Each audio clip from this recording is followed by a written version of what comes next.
Hello दोस्तों, स्वागत है आपका चैनल रोज़गार खबर में। दोस्तों, मैं आपको इस वीडियो के माध्यम से शॉर्ट में आपको समस्त बातें बताऊंगा कि जो प्रवक्ता मुख्य भर्ती परीक्षा के आजकल फॉर्म भरे जा रहे हैं, तो आपने क्या क्या डॉक्यूमेंट उसमें लगाने होंगे। आप सही ढंग से इस वीडियो को ध्यान से देखना, क्योंकि मेरे पास कई सारे लोगों के फ़ोन आ गए हैं। कम से कम एक दिन में कम से कम 20 से ज़्यादा लोगों के फ़ोन आते हैं कि सर हमको कौन कौन से डॉक्यूमेंट लगाने। और जबकि मैंने इससे पहले भी जो आप लोगों के लिए वीडियो लाई थी और उसमें मैंने पूरा विवरण बताया था, लेकिन वो पूरा क्या बोलते डिटेल में मैंने मतलब आपको बताया। अब मैं आपको संक्षिप्त भाषा में, ताकि आपको सरलतम भाषा में आपको बताऊंगा कि आपने कौन कौन से डॉक्यूमेंट लगाने हैं। तो देखो दोस्तों, इस वीडियो के बाद जो है मुझे आशा है कि अब जो है आप भली भांति से समझ जाएंगे कि आपको कौन कौन से डॉक्यूमेंट लगाने हैं। तो देखिए दोस्तों, इसमें पहला जो डॉक्यूमेंट है, आपने ऑनलाइन शुल्क रसीद लगानी है। और दूसरा जो डॉक्यूमेंट है वो ऑनलाइन आवेदन पत्र की नवीन प्रति, यानी जब आपने स्क्रीनिंग का फॉर्म भरा था, स्क्रीनिंग का जब पेपर हुआ था उससे पहले आपने फॉर्म भरा था, तो उस फॉर्म की एक प्रति जो है वो ऑनलाइन से निकल रही है। तो आपने साइबर कैफे में जाना है और ऑनलाइन आवेदन पत्र की जो नवीन प्रति है उसको आपने निकालना है। दोस्तों, आपके पास घर में भी होगी इसकी प्रति, लेकिन वो वाली नहीं चलेगी। कौन सी चलेगी? नवीन प्रति, जिसमें अनुक्रमांक भी हो, यानी जो आपके पास आपके घर में पहले से मौजूद होगी तो उसमें अनुक्रमांक नहीं है, लेकिन अब जो ऑनलाइन आपको मिलेगी उसमें अनुक्रमांक भी होगी, यानी दो चीज़ें होगी। अच्छा, अब तीसरी चीज़ें आपको क्या करनी है कि समस्त शैक्षिक और जितने भी आपके दावा हैं जो कि आपने स्क्रीनिंग के टाइम पे दावा किए हैं कि मेरे पास ये जैसा अनुसूचित जाति का प्रमाण पत्र या अन्य जितने भी आपके पास अधिमान्य अर्थता या कुछ है, तो उनके जो समस्त प्रमाण पत्र और उनकी जो है अंक तालिका आपने प्रस्तुत करनी होगी।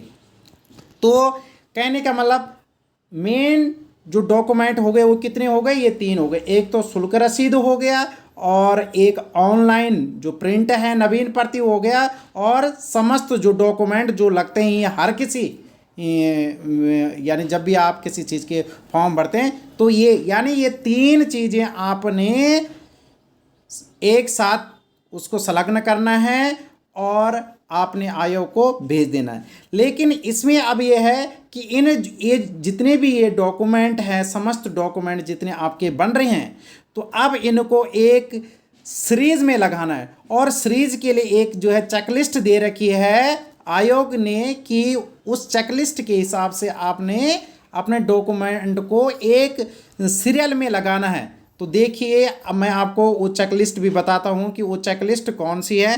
तो देखिएगा, तो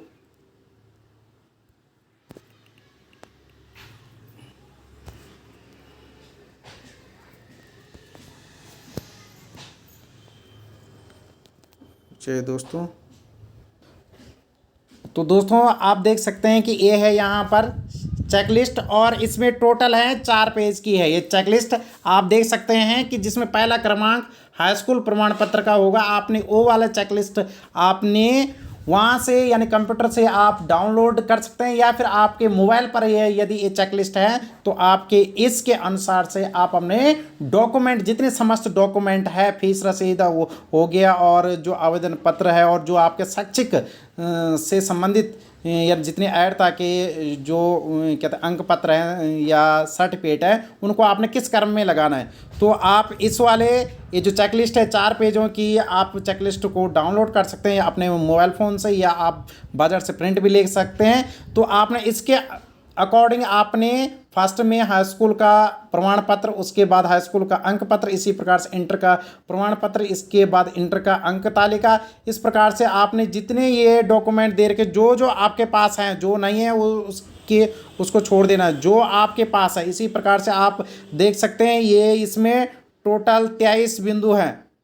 टोटल ये 23 प्रकार के डॉक्यूमेंट यानी इसमें कहते उल्लिखित हैं। इस 23 डॉक्यूमेंट में से आपके पास कौन कौन से डॉक्यूमेंट, उसको इसी क्रम में आपने लगा देना है। और ध्यान रहे दोस्तों, अब कई सारों के फिर जो है एक क्वेश्चन आता है कि सर क्या चेकलिस्ट भी भेजनी है। तो दोस्तों आप समझ आइए, तो दोस्तों आप समझ आइए कि चेकलिस्ट का मतलब क्या हुआ। इसका सबसे ही पता लगे कि चेक मतलब ये सिर्फ चेक करने के लिए, ये आपको भेजने के लिए नहीं है। आपने इसके किस सहायता से आपने डॉक्यूमेंट को सीरियल क्रम में लगाना है, इसको आपको भेजने की जरूरत नहीं है दोस्तों। अच्छा, अब बात आती है कि सर हम यानी जो पता लिखें तो वो कैसे लिखें। तो देखो, पता है सचिव उत्तराखंड लोक सेवा आयोग हरिद्वार और पिन कोड है 249404। अब बात आती है कि आवेदन पत्र के बाहर क्या लिखें, तो आपको बता देता हूं। तो दोस्तों देखिए यहाँ पर कि जो आपका आवेदन पत्र होगा उसके बाहर आपने क्या लिखना है, आप ध्यान से देखिएगा। आपने लिखना है, ऊपर लिखना है मोटे मोटे अक्षरों में आप लिख सकते हैं, उत्तराखंड विशेष अधीनस्थ शिक्षा प्रवक्ता समग्र संवर्ग समूह सेवा सामान्य एवं महिला शाखा मुख्य परीक्षा 2020। और एक साइड में आपने अनुक्रमांक, एक साइड में विषय और एक साइड में शाखा। अब फिर शाखा के लिए भी आता है कई बार लोगों की कि सर हमने शाखा के लिए क्या लिखना है। तो आपका जिस शाखा में सिलेक्शन हो रखा है, यदि आपका सिर्फ सामान्य शाखा में ही हो रखा है, चाहे आप यानी क्यों ना महिला हो, लेकिन यदि आपका सामान्य शाखा में हो रखा है केवल, तो यहाँ पर सामान्य शाखा ही आएगा।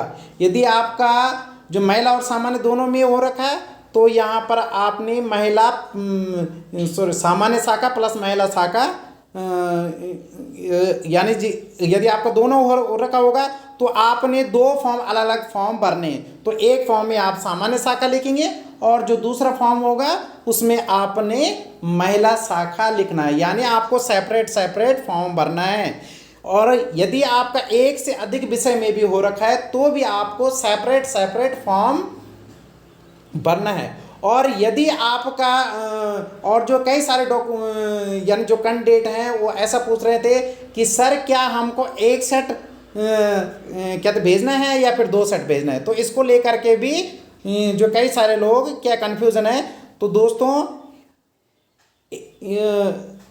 यानी आपको प्रत्येक सब्जेक्ट का केवल एक ही सेट भेजना है। यदि आपके दो सब्जेक्ट हैं तो आपने उन दोनों सब्जेक्ट के एक एक ही सेट भेजने हैं, क्योंकि अभी आपका वेरिफिकेशन होना है तो उस टाइम आपको दो सेट वहाँ पर जमा कराए जाएंगे। अभी आपको केवल मुख्य परीक्षा के लिए इसमें बुलाया जा रहा है। और तो देखो दोस्तों, ये यहाँ पर पता है, मैं आपको फिर ये बता देता हूँ। सेवा में सचिव यानी उत्तराखंड लोक सेवा आयोग हरिद्वार, जिला हरिद्वार, पिन कोड 249404। यहाँ पर आपने अपना एड्रेस लिख देना है। इस प्रकार से आपको अब समस्त जानकारी मिल गई है दोस्तों, इसलिए आप कन्फ्यूजन न होए।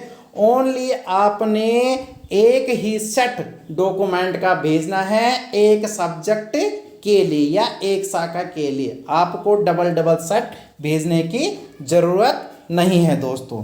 तो दोस्तों ये थी आज की जानकारी। आशा है कि आप इस वीडियो के माध्यम से अब आपके पूरे कॉन्सेप्ट क्लियर हो गए हैं। और आशा है कि मुझे आप लोग बार बार जो है पूछने यानी नहीं पूछेंगे। क्योंकि अब आपके लिए मैंने एक स्पेशल वीडियो ला दी है। अब आप इसको एक बार देखो, दो बार देखो, तीन बार देखो, चार बार देखो, जितनी बार देखें तो आपका डाउट पूरा क्लियर हो जाएगा। ओके दोस्तों, थैंक यू। मेरे चैनल पर बने हुए रहे दोस्तों। मैं भी आपके लिए मेहनत करता हूँ, इसलिए दोस्तों समझ जाइए, आप मेरे चैनल को सब्सक्राइब करने का कष्ट कर दीजिए दोस्तों। और साथ ही मेरे ये जो वीडियो है इसको अपने अन्य दोस्तों को भी भेजने का कष्ट कीजिए। ओके दोस्तों, thank you, have a nice day.